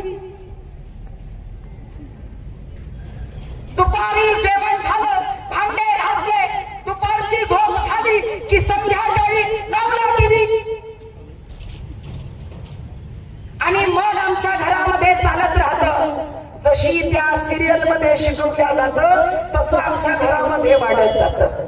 एक सांगू, जे आईनं करावं, एखाद्या मुलीचं लग्न झाल्यानंतर मुलगी सासरी जाते. एखाद्या मुलीचं लग्न झाल्यानंतर मुलगी सासरी जाते. सासरी गेल्यानंतर त्या मुलीकडून जर काही चूक झाली तर सासरकडचे लोक मुलीला दोष देत नाही. सासरकडचे लोक सांगतात, सासरकडचे लोक म्हणतात, पोरीच्या आई बापानं वळण लावलेलं दिसत, पोरीच्या आई बाबानं वळण लावणं मुलीला गरजेचं आहे. म्हणून कशासाठी सांगते ऐका, प्रेमात मुलगी पडत असताना आमच्या मुलीला एवढंही कळत नाही. इथं काही विवाहित स्त्रिया पण आहेत. लग्न झाल्यानंतर नवरा हा देव आहे, पती हा परमेश्वर आहे. आपला विश्वास, आपलं समर्पण पतीच्या प्रती असलं पाहिजे. पण सध्याचा काळ असा चालू आहे, सोशल मीडियाच्या जास्त वापरामुळं विवाहित स्त्रिया सुद्धा लव जिहाद सारख्या प्रकरणाला बळी पडतायत. का पडतायत? त्याची कारण आहे. घरामध्ये वाद झाला, घरामध्ये भांडण झालं, नवऱ्यासोबत काहीतरी कुरकुर झाली की मग सोशल मीडियाचा वापर चालू असतो, इंस्टाग्राम चालू असतं, फेसबुक चालू असतं. इंस्टावर बोलणारे मित्रमंडळ वाढत राहतात, फेसबुकवर बोलणारे मित्रमंडळ वाढत राहतात. माझ्या महिलांना हात जोडून सांगणार, आपल्या घरामध्ये वाद झाला, आपल्या घरामध्ये नवऱ्यासोबत भांडण झालं की ती स्त्री काय करते? इंस्टावर, फेसबुकवर आपल्याशी कुठला तरी परपुरुष बोलण्याचा प्रयत्न करतो. आमचे फोटो टाकलेले असतात, फेसबुकला फोटो टाकलेले असतात, इंस्टाला फोटो टाकलेले असतात.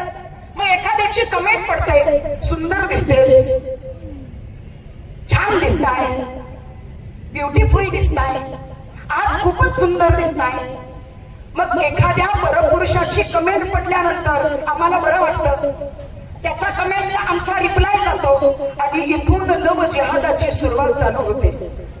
हा लव जिहाद प्रकरण सुरू असताना आमच्या घरामध्ये काही वाद निर्माण झाले, टेन्शन मध्ये आलो, स्वयंपाक झाल्यानंतर बाई बेडरूम मध्ये जाऊन बसते, मोबाईल चालू करते आणि मग तिकडून एखाद्या पुरुषाचा मेसेज येतो, काय झालं, बरं वाटत नाही का, उदास चेहरा दिसतोय, काय झालंय सांगशील का. मग आमच्या घरामध्ये जे जे काही घडलं, नवऱ्यानं काय बोललं, सासूनं काय बोललं, सासऱ्यानं काय छळ केला, हे सगळं पुढच्या माणसाला आम्ही सांगून मोकळं होतो. तुमच्या घरामध्ये काय चाललंय, नवऱ्याचा पगार काय आहे, घरातली परिस्थिती काय आहे, हे सगळं त्या पुढच्या पुरुषाला सांगितल्यानंतर तो पुढचा पुरुष याच गोष्टीचा फायदा घेतो आणि या गोष्टीचा फायदा घेतल्यानंतर पुरुषाचं कामच आहे गोड बोलणं, त्याचं कामच आहे गोड, त्याला काही घेणं देणं नाही. आणि एक सांगू तुम्हाला, ज्या दिवशी घरामध्ये जेव्हा वेळ येते, ही प्रकरणं जेव्हा घरातून बाहेर गावाला कळतात, तेव्हा आपल्यावर जेव्हा संकट येतं, विवाहित स्त्रियांना सांगते, अशा प्रकरणाला जर तुम्ही बळी पडत असाल तर तुम्हाला सांगते, आपल्यावर जेव्हा संकट येतं, आपल्यावर जेव्हा वेळ येते, तेव्हा ज्या पुरुषासोबत तुम्ही फोनवर बोलताय, तास गप्पा मारताय, तो पुरुष तुम्हाला संकटाच्या वेळेला मदतीला येत नाही, वेळेला पडतो तो 4 चौघांच्या साक्षीनं डोक्यावरती अक्षता टाकून ज्याच्या नावाचं कुंकू कपाळाला लावलेलं असतं, तो नवराच आपल्या संकटामध्ये कामाला येत असतो, लक्षात घ्या. याच्यासाठी आपण जागरूक राहणं गरजेचं आहे, आपल्या मुलीला सांगणं गरजेचं आहे. आम्ही प्रेमात पडत असताना तिकडनं मेसेज येतो, आधी सगळी चौकशी केली जाते, कुठली आहेस, काय आहेस, घरानं काय आहे.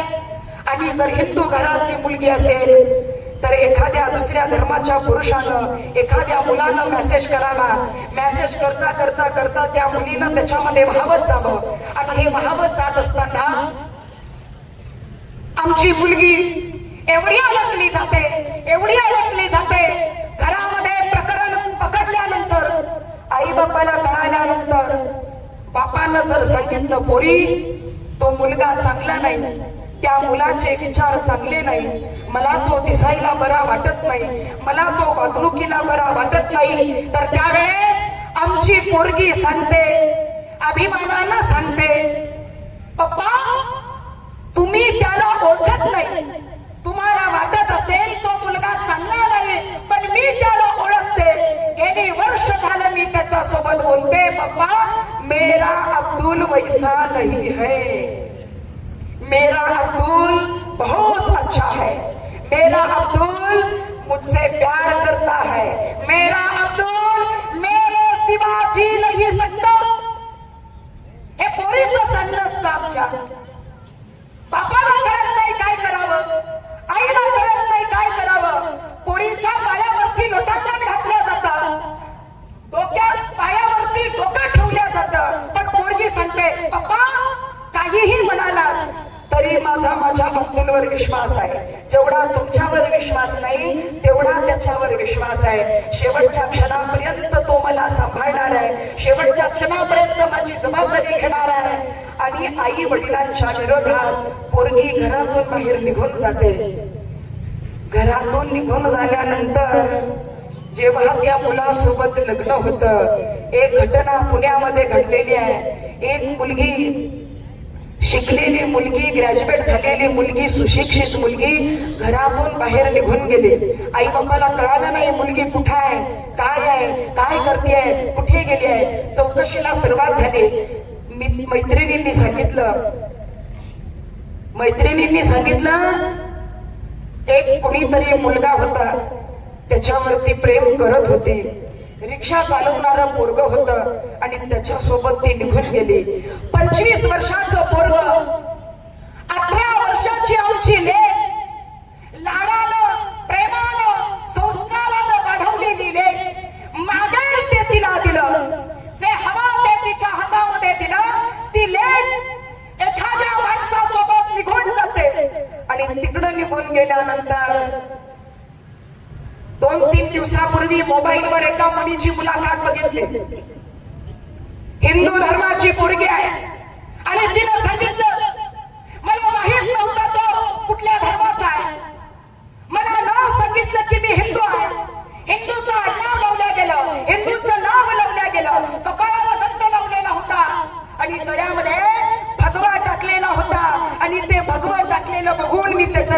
लग्न केलं, त्याच्यासोबत घरातून निघून गेले आणि तिथे गेल्यानंतर मला घरामध्ये पोटल्या गेलं, मला मारहाण चालू झाली. ही मारहाण करत असताना त्यांच्याच वडिलांसोबत एकत्रित येण्यासाठी माझ्यावर दबाव टाकला गेला. गाईचं मांस तोंडापुढे धरावं, सोयाबीन सुद्धा न खाणारी पोरगी, सोयाबीन सुद्धा न खाणारी पोरगी घरामध्ये जर काही बनत असेल, मांसाहारी जेवण बनत असेल तर घरातनं वास येतो म्हणून निघून जाणारी पोरगी आज त्यांच्या घरामध्ये राहते. घरामध्ये सगळं मांस शिजल्या जातं आणि तिनं सांगितलं मी हे मांस खात नाही, माझं लग्न झालं म्हणून मला निभवायचंय. पण तिच्या तोंडापुढं गाईचं मांस धरल्या जातं आणि तिला सांगितल्या जातं जोपर्यंत तू हे खाणार नाहीस तोपर्यंत तुला या घरातून बाहेर काढलं जाणार नाही. तिला मांस खाण्यासाठी दबाव टाकला जातो. पित्यासोबत असेल, भावासोबत असेल, संबंध ठेवण्यासाठी तिला दबाव टाकला जातो.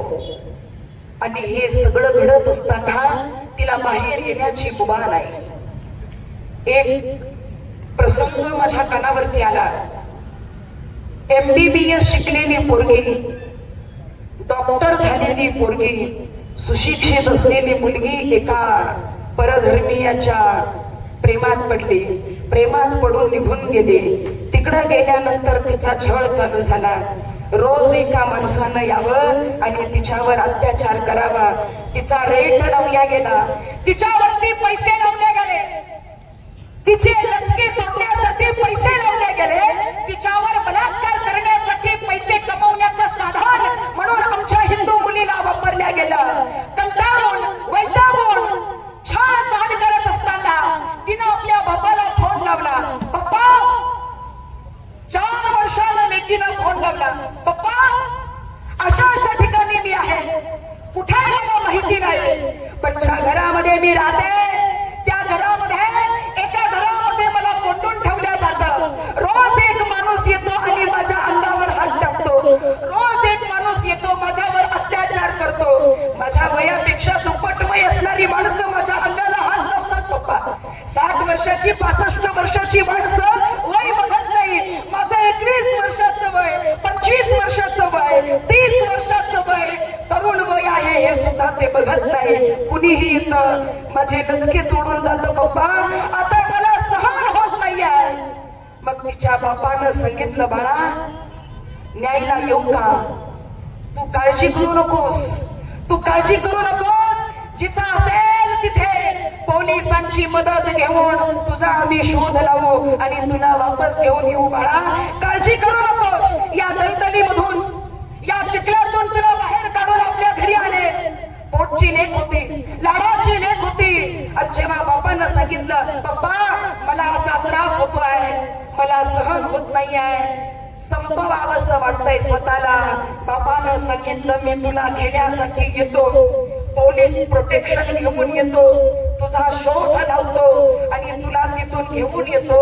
तेव्हा त्याच पोरीनं जन्म दिलेल्या बाबाला सांगितलं, पप्पा सगळं काही करा पण मला शोधण्याचा प्रयत्न करू नका, माझ्यापर्यंत येण्याचा प्रयत्न करू नका, माझा शोध घेण्याचा प्रयत्न करू नका, इकडे येऊही नका. मी ज्या परिस्थितीत आहे त्या परिस्थितीमध्ये जगण्याचा प्रयत्न करते आहे.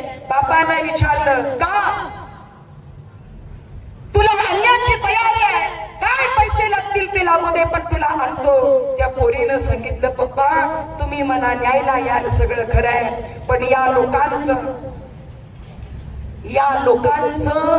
एवढं वाढलेलं प्रभुत्व आहे की या लोकांनी मला सांगितलं, घरी जर संपर्क केला, आई बापांना एक जरी फोन केला तरी ज्या दिवशी तुझ्या घरी कळेल, ज्या दिवशी या घरातून बाहेर पडशील, त्या दिवशी तुझ्या घरातला एकही सदस्य जिवंत राहणार नाही, एवढं लक्षात ठेव. पप्पा मला तुमच्यासाठी जगायचं आहे, घरातून बाहेर पडून मी चुकी केली, तुमचं ऐकलं नाही ही माझी चुकी झाली. पप्पा तुम्ही सांगत होता पण मी ऐकलं नाही, मी घराच्या बाहेर पडले, पण आता मात्र मला मला इथं राहणं गरजेचं आहे, मला इथं जगणं गरजेचं आहे. माझ्यावर अन्याय होत असेल तरी तो मला मान्य आहे, पण मी तुमच्याकरिता इथून बाहेर येऊ शकत नाही. अशा कितीतरी मुली महाराष्ट्रामध्ये, तालुक्यांमध्ये, जिल्ह्यामध्ये अभ्यास करणारी जर मंडळी असतील तर जरा पोलीस स्टेशन मध्ये जाऊन चौकशी करा, पोलीस स्टेशन मध्ये जाऊन सर्च करा. कितीतरी हजारोने आमच्या हिंदू मुली लव जिहादच्या बळी पडलेल्या आहेत. बांगलादेशमध्ये हात पाय बांधून आमच्या पोरीला भर चौकामध्ये तिच्यावर अत्याचार केला जातो. ही परिस्थिती जर आमच्या मातीमध्ये ओढवायची नसेल, आमच्या भारत देशामध्ये यावी असं वाटत नसेल तर आमच्या या सर्व महिलांनी जागृत होण्याची गरज आहे. आमच्या लेकीला शिकवण्याची गरज आहे. आमच्या पोरीला हिंदू धर्म म्हणजे काय, हिंदू धर्माची परंपरा काय, हिंदू धर्मामध्ये बहीण भावाचं नातं काय असतं, आई बाबाचं नातं काय असतं, हे आम्ही शिकवतो. तो आमचा हिंदू धर्म आहे. का सांगावं आहे? कारण या मातीमध्ये ज्यांना भाग कळत नाही, ज्यांना बहीण कळत नाही, आणि बहिणीसोबत त्यांचा हलाला होतो. बहिणीचं आणि भावाचं नातं हे पवित्र आहे. आमचा हिंदू धर्म आम्हाला सांगतो आमच्या बाबाचं आणि आमचं नातं पवित्र आहे, हा आमचा धर्म आम्हाला सांगतो. आणि तिकडे गेल्यानंतर बहिणीसोबत सुद्धा हलाला करायला ते मागं बघत नाही, बाबासोबत सुद्धा संबंध ठेवायला ते जर मागं बघत नसतील तर असा धर्म आम्हाला नको आहे.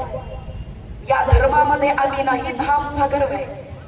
महिलांना, पोरींना सांगते, मित्र बनवत असताना, मैत्रीण बनवत असताना एक सांगतो तुम्हाला, आमच्या गल्लीमध्ये एक आजोबा राहत होते आणि ते आजोबा सांगायचे, काय सांगायचे ते, विष्ठा कधी पवित्र होत नाही, विष्ठा कधी पवित्र होत नाही आणि हे लांडे कधी आमचे मित्र होऊ शकत नाही, कधीच होऊ शकत नाही. कितीही प्रयत्न करा, अरे गंधर्व रुद्राक्षाच्या माळा अंगावर चढवा, भद्रे खडकवा, काहीही करा, यांचा माप जात नाही, यांचा स्वभाव जात नाही, यांच्यातले संस्कार आम्ही बदलू शकत नाही. संस्कार बदलणारा एकच धर्म आहे, तो म्हणजे आमचा हिंदू धर्म आहे. एकच धर्म आहे. या जगाच्या पातळीवर, या जगाच्या पाठीवर मानवता काय आहे, प्रेम काय आहे, ममता काय आहे, आदर काय आहे आणि साधू संतांचा सन्मान काय आहे हे शिकायचं असेल तर आमचा हिंदू धर्म शिकवतो. दुसरा कुठला धर्म आम्हाला शिकवत नाही. यासाठी या हिंदू धर्माची आम्हाला गरज आहे. परस्त्रीवर सुद्धा स्वतःची बहीण, माता, आमचा धर्म काय शिकवतो माहिती आहे? परक्याच्या स्त्रीचं रक्षण करणं हे आमचं आद्य कर्तव्य आहे. एक प्रसंग सांगून जाते तुम्हाला, जरा लक्ष देऊन ऐका. एक प्रसंग सांगून जाते तुम्हाला, जरा लक्ष देऊन ऐका. दिलेर खानाच्या चावडीमध्ये छत्रपती संभाजी राजे अडकले होते. स्त्री म्हणजे काय, स्त्रीचं रक्षण म्हणजे काय आणि शत्रूने सुद्धा गर्व करावा हे चरित्र आमच्या संभाजी महाराजांचं आहे. दिलेर खानाच्या चावडीमध्ये छत्रपती संभाजी राजे असताना वरून आदेश आलं संभाजी राजाला पकडायचं आहे आणि छत्रपती संभाजी महाराजांना कैद करण्यात आलं. बाले खान सोबत होता. बाले खानाचा चाचा मुनासिब चाचा सोबत होता. छत्रपती संभाजी महाराजांना घेऊन ही मंडळी निघाली. आम्ही राजांना पकडलाय हा गर्व होता आणि छत्रपती संभाजी राजांना पकडून ही माणसं रस्त्यानं निघाली. रस्त्यानं जात असताना एक तलाव होता. या तलावाच्या शेजारी शंकराचं मंदिर होतं, महादेवाचं मंदिर. राजांनी पाहिलं आणि राजांनी सांगितलं, बालेखान मला महादेवाचं दर्शन घ्यायचंय, स्नान करायचंय, महादेवाचं दर्शन घ्यायचंय. बालेखानानं विचार केला, दिलेर खानाच्या फौजेनं विचार केला, एवढा वेळ झालं चालत आलेलो आहे, सैन्य थकलेलं आहे, हा राजा एकटाच आहे, थांबलो तरी काही हरकत नाही, एकटा राजा काय करणार आहे, म्हणून हे सैन्य थांबल्या गेलं आणि सैन्याला आज्ञा केली, छत्रपती संभाजी महाराजांचं दर्शन होईपर्यंत, स्नान होईपर्यंत आराम करा, मग आपल्याला पुढे निघायचं आहे. हे सगळं ठरलं. कुणी आराम करताय, कुणी गप्पा मारताय, हे सैन्य थांबलेलं असताना माझे राजे शंभू महादेवाच्या मंदिरामध्ये गेले. एकटेच होते. शत्रूच्या तावडीमध्ये एकटेच होते. महादेवाच्या मंदिरामध्ये गेले. महादेवाच्या पिंडीला कवटाळलं, मिठी मारली आणि कडकडून विनंती केली, शंभो शंभो, तुमच्या दर्शनाला आलो आहे. आता या शंभूचं रक्षण करणं शंभो तुमच्या हातात आहे. मिठी मारली, नमस्कार केला आणि राजे नमस्कार करून राजे बाहेर आले. बाहेर तलाव होता. तलावामध्ये स्नानासाठी गेले. स्नान करण्यासाठी तलावामध्ये उतरले. सर्व सैन्य झोपलेलं होतं आणि हे उतरलेले असताना राजांनी पाण्यामध्ये बुडी टाकली. पाण्यामध्ये बुडी मारली, बाहेर आले आणि एवढ्यात आमचे मावळे गुप्तहेर बनून, भगवे कपडे अंगावर घालून, साधूचा वेश अंगावरती धारण करून 5 साधू या तलावातून बाहेर आले. महाराजांनी बुडी मारली. बाहेर येता बरोबर 5 जणांनी आवाज दिला, शिवशंभो शिवशंभो शिवशंभो. दुसरी डुबकी मारली, बाहेर आले, शिवशंभो. तिसरी डुबकी मारली, बाहेर आले, शिवशंभो. राजांनी इकडं तिकडं पाहिलं, ही आपली माणसं आहे आणि 5 साधूंनी इशारा केला, राजे तुमच्या रक्षणाकरता आम्ही आलो आहे. आम्ही सांगतोय त्या पद्धतीने चला. 5व्या डुबकीला हे 5 झाले आणि छत्रपती संभाजी राजे तिथून बाहेर पडले. बाहेर निसटल्याबरोबर पालेखानाला कळालं, संभाजी राजे आपल्या तावडीतून निसटले आणि सर्व सैन्य त्या दिशेने पळायला लागलं. हा पकडलेला संभाजी राजा आपल्या हातातून निसटतोय, ही हार पालेखानाला पचली नाही आणि छत्रपती संभाजी राजांना पकडण्यासाठी राजांच्या मागे पळायला लागलं. राजे पुढे, पालेखान मागे, पालेखानाच्या मागे मुनासिब चाचा. लक्षात घ्या, पुढे संभाजी राजे, मागे पालेखान, पालेखानाच्या मागे मुनासिब चाचा. राजे पुढे पळतायत, पालेखान मागाय. राजे पुढे पळतायत, पालेखान मागाय आणि पळता पळता पळता संभाजी राजे हातभर अंतरावर राहिले आणि पालेखान पोहोचला. पालेखानाने विचार केला, हीच वेळ आहे वार करण्याची, हीच वेळ आहे वार करण्याची. हातातली तलवार त्याने काढली आणि राजांना मारण्यासाठी फेकली. राजांवर वार करणार हातभर अंतर होतं. राजांवर वार करणार एवढ्यात पालेखानावर पाठीमागं असलेल्या मुनासिब चाचानं वार केला. पालेखानाचा वार चुकला. मुनासिब चाचाचा वार राजांवरती पालेखानावर पडला आणि पालेखान खाली पडला. रक्त सांडायला लागलं. रक्ताच्या झारोळ्यामध्ये पडलेला पालेखान कितीही केलं तरी चाचा होता, कितीही केलं तरी चाचा होता. मुनासिब चाचानं पालेखानाला मांडीवर घेतलं. आपल्या पालेखानाकडं पाहिलं. हृदय गहिवरून आलं. छत्रपती संभाजी राजे समोर उभे होते. रक्ताच्या धारोळ्यात पडलेल्या पालेखानानं बघितलं, माझ्यावर वार कुणी केला? माझ्या पाठीमागं सगळी माझीच माणसं आहेत, मग माझ्यावर वार कुणी केला? आणि पालेखानाला समजलं आपल्याच मुनासिब चाचानं वार केला. पालेखानानं मांडीवर डोकं होतं आणि विचारलं, चाचा,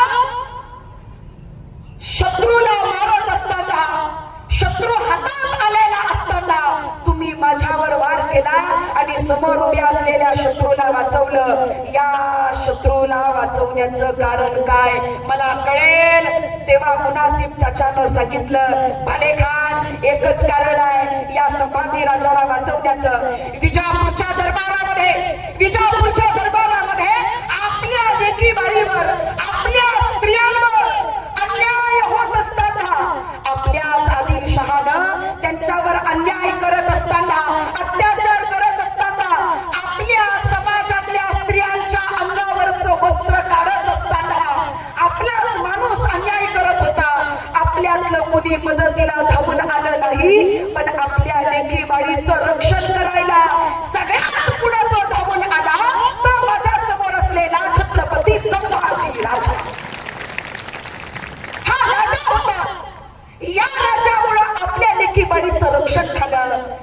मी विचार केला, परक्याच्या स्त्रीचं रक्षण करण्याचं सामर्थ्य, परक्याच्या स्त्रीचं रक्षण करण्याचे विचार जर या राजामध्ये असतील तर या राजाचं जिवंत असणं गरजेचं आहे पुढच्या पिढीसाठी. शत्रूंना सुद्धा गौरव करावा हे छत्रपती संभाजी महाराजांचं चरित्र आम्हाला शिकवतं. हे संभाजी महाराजांचं चरित्र शिकवत असताना आम्हाला वाटतंय हिंदू का म्हणायचं, भगवा का भडकवायचा, का ओरडायचं, जय श्रीराम का म्हणायचं, जय भवानी का म्हणायचं. आम्हाला आमच्या पूर्वजांनी तलवारी चालवल्या, आम्ही तुम्हाला तलवारी चालवा म्हणत नाही, गड किल्ले जिंकायला सांगत नाही, तलवारी चालवायला सांगत नाही, रक्त सांडवायला सांगत नाही. आमचं एकच म्हणणं आहे, आमच्या मातीतल्या शूरवीरांनी, पराक्रमी लोकांनी जर धर्म सुरक्षित ठेवला असेल, धर्म रक्षणाचं काम जर त्यांनी केलं असेल तर आम्हाला फक्त तो टिकवायचा आहे, फक्त टिकवायचा आहे, फक्त टिकवायचा आहे. बाकी आम्हाला एफर्ट्स टाकायचे नाही, आम्हाला तलवारी चालवायचे नाही, आम्हाला गड जिंकायचे नाही, आम्हाला रक्त सांडवायचं नाही, आम्हाला फक्त आम्हाला धर्म सुरक्षित ठेवायचा आहे. आमच्या धर्माचं रक्षण आम्हाला करायचं आहे आणि हे रक्षण करत असताना काहीही घडलं तरी चालेल. मी मगाशी सांगितलं आम्हाला शिकवलं एका गालावर मारलं तर दुसरा गाल पुढं करायचा. आम्हाला शिकवलं एका गालावर मारलं तर दुसरा गाल पुढं करायचा. पण महाराज आमचं छत्रपती शिवरायांनी आम्हाला शिकवलं की आमच्यावर जर कुणी वार केला तर त्याला उभा फाडायचा, त्याला सोडायचा नाही. अफजल खानाच्या वेळेला जेव्हा महाराज गेले तेव्हा माझ्या राजांनी स्वतःहून वार केला नाही, पुढून वार झाल्यानंतर महाराजांनी वार केला. हे महाराजांचं वैशिष्ट्य आहे आणि हे तत्व राजे आम्हाला शिकवतात. या छत्रपती संभाजी राजांचं गुणगान करत असताना देश धर्म पर मिटने वाला, देश धर्म पर मिटने वाला शेर शिवा का छावा था, महापराक्रमी परम प्रतापी एक ही शंभू राजा था, एक ही शंभू राजा था. अरे बटाट्याची साल कशी सोलून काढावी, ककडीची साल कशी सोलून काढावी, तशी माझ्या राजाच्या अंगावरची साल काढल्या गेली. जगायचं तर धर्मासाठी म्हणणारे माझे राजे, माझ्या राजांचं तत्व आणि माझ्या राजांचं जगणं आणि माझ्या राजांचं आयुष्य धर्मासाठी गेलं. तुम्ही म्हणाल अरे धर्म काय करताय, धर्म आहे आम्हाला, आम्ही करणार, अभिमान आहे आम्हाला, आज आहे आम्हाला आमच्या धर्माचा, का करू नये. छत्रपती संभाजी राजांना पकडल्यानंतर हात बांधले गेले, पाय बांधले गेले. मरण कसं असतं हे ऐका. हात बांधले गेले, पाय बांधले गेले, हे सगळं केलं. औरंग्याच्या समोर माझे राजे उभा राहिले. राजाच्या समोर उभा राहिल्यानंतर औरंगजेबाच्या समोर माझे राजे उभा राहिले. अंगावरची साल काढल्या गेले. जिवंत असताना गेल्यानंतर म्हणे जिवंत असताना काकडीची साल काढावी, अंगावरची जिवंत असताना साल काढल्या गेली. या साल काढल्यानंतर नुसती साल काढली नाही, जखमेवर मीठ चोळल्या गेलं, अंगावर मिठाचं पाणी टाकलं, जखमेवर मीठ टाकलं आणि हे सगळं चालू असताना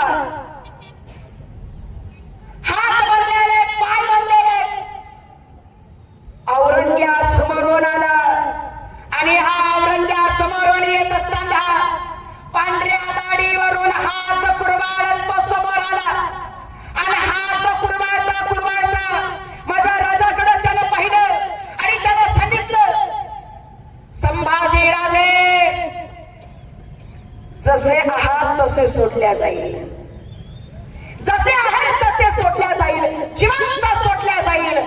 एक सांगतो, दिल्लीचं सिंहासन, दिल्लीची खुर्ची सुद्धा दिल्या जाईल, दिल्लीचं सिंहासन सुद्धा दिल्या जाईल, आहे तसा सोडल्या जाईल. फक्त एकच करायचं, माझा धर्म स्वीकार.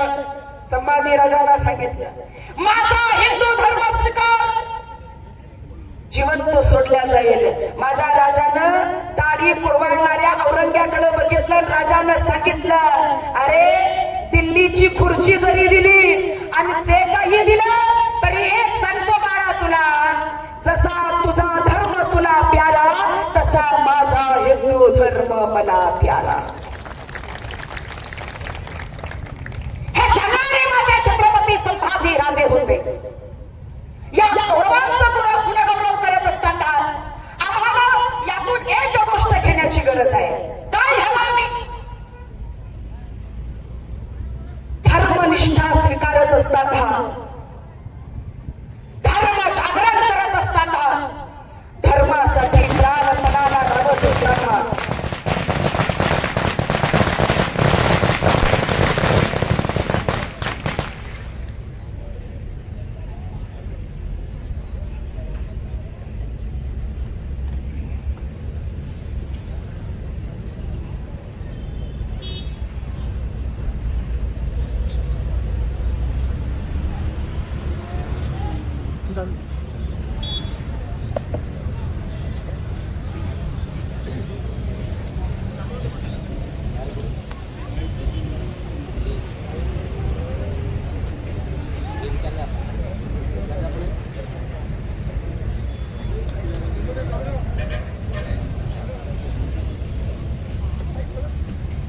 ताई तुमचं ताई चाललं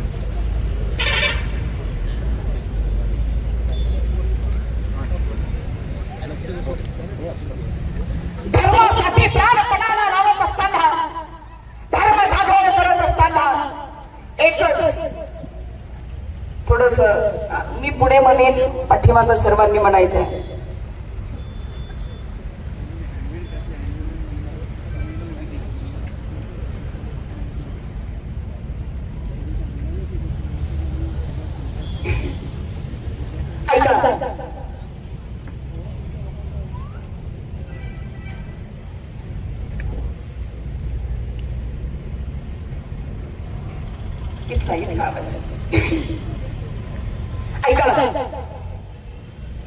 मध्यरात्रीची वेळ आहे.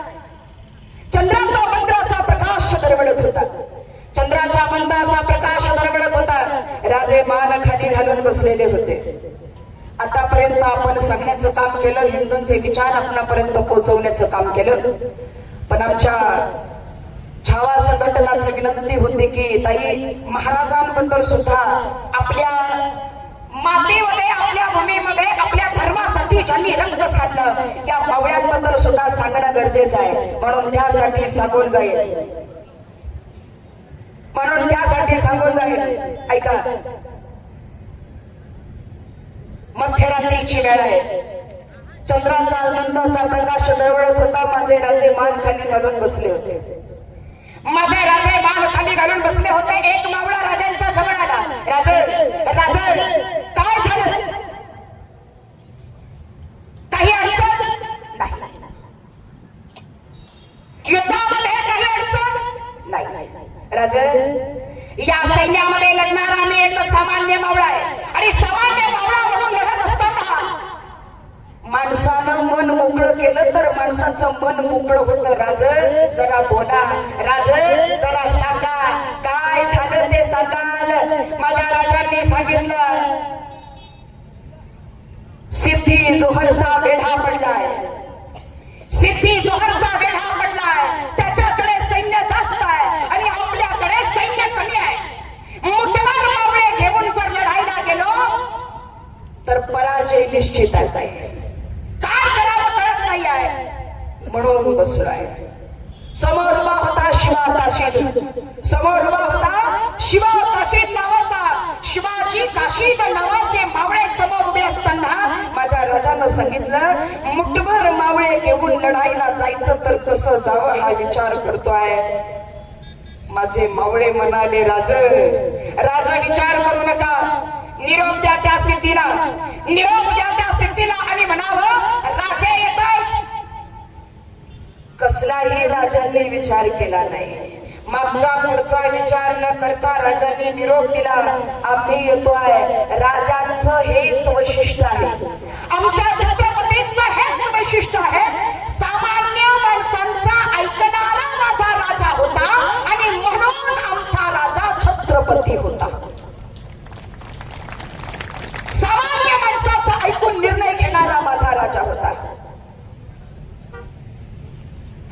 राजाने निरोप केला.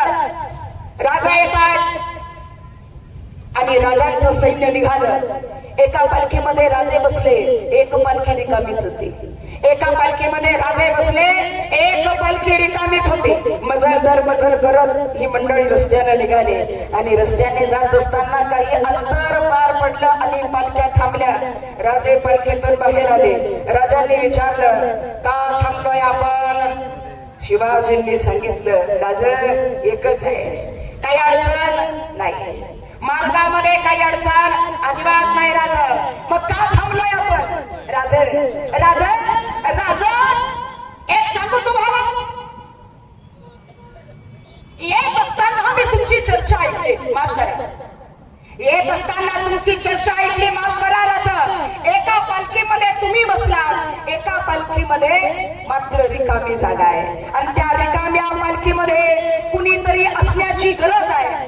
मग एकच विनंती आहे राजा. काय? एकच विनंती आहे राजा.